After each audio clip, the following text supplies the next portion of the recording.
Okay, let's take a look at test 2 review. Right, I'm doing this question 1, even though it's not on the test. Let's just remind ourselves. So if cotangent x is 12 over 5, then tangent x is 5 over 12, or tangent theta. So remember, this is opposite over adjacent for tangent, and there it is, 5 over 12. Okay, so that's why I've drawn it like that.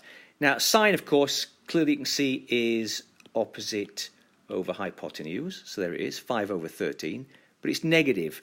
So if cotangent is positive and sine is negative, we're looking at quadrant 3 here, okay? Now, because I've got sine already, and I've also got tangent already, I can now just find cosine, which can you see, remember, cosine of theta or x is 12 over 13, because I constructed this triangle earlier, the 5, 12, 13 triangle. And that's it. And then, of course, cosecant and secant are just the reciprocals of the sum of those. So that's it. That's just you finding out some of the trig functions, okay?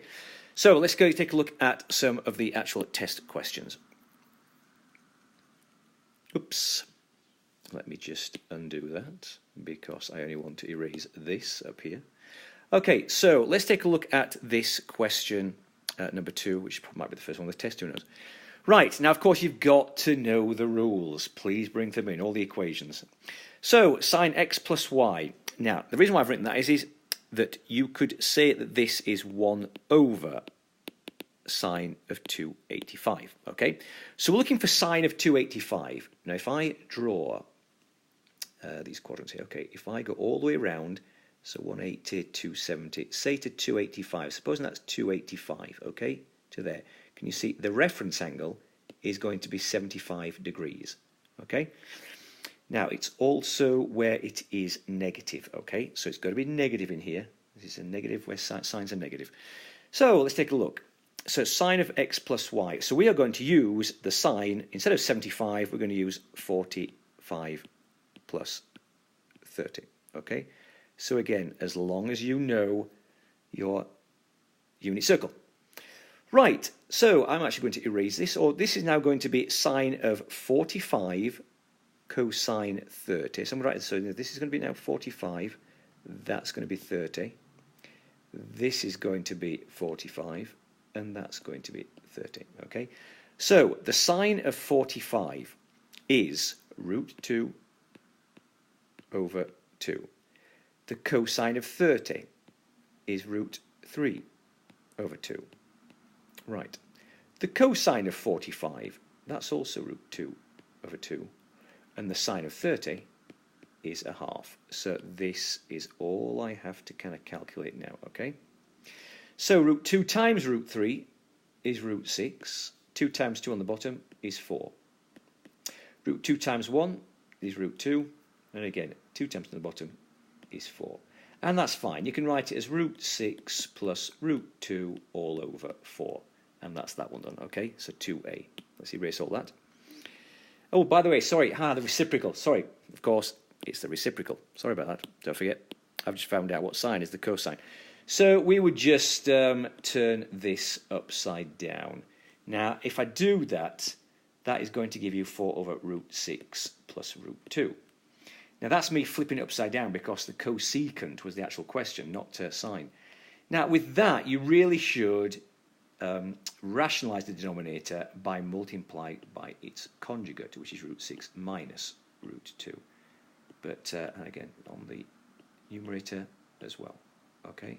Now, what I'll try and do is, on the test, I won't have anything like that. Okay. But that's what you would do if you had to continue.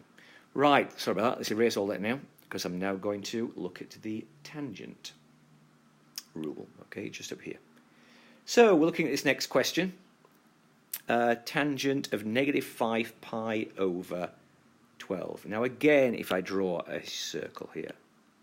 Now, we're going this way. Now, negative 5 pi over 12 is about here. Now, I say about, and the reason is that this actually is also 75 degrees. That's what that is, okay? If you're thinking in terms of degrees, not radians. So actually, it's very similar to this one, but it's just a tangent, that's all. So I'm going to do, again, I'm going to do 45 plus 30, okay, to make 75. So again, I'm just thinking of it in terms of degrees. You can think of it in terms of radians if you want to. But remember, it's a negative 5 pi over 12. So again, that's why I went this way. But I can use the 75-degree reference angle.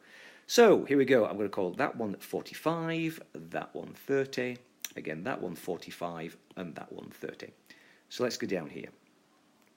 Okay, some space down here. So tangent of 45 is 1, plus the tangent of 30 is root 3 over 3. Okay?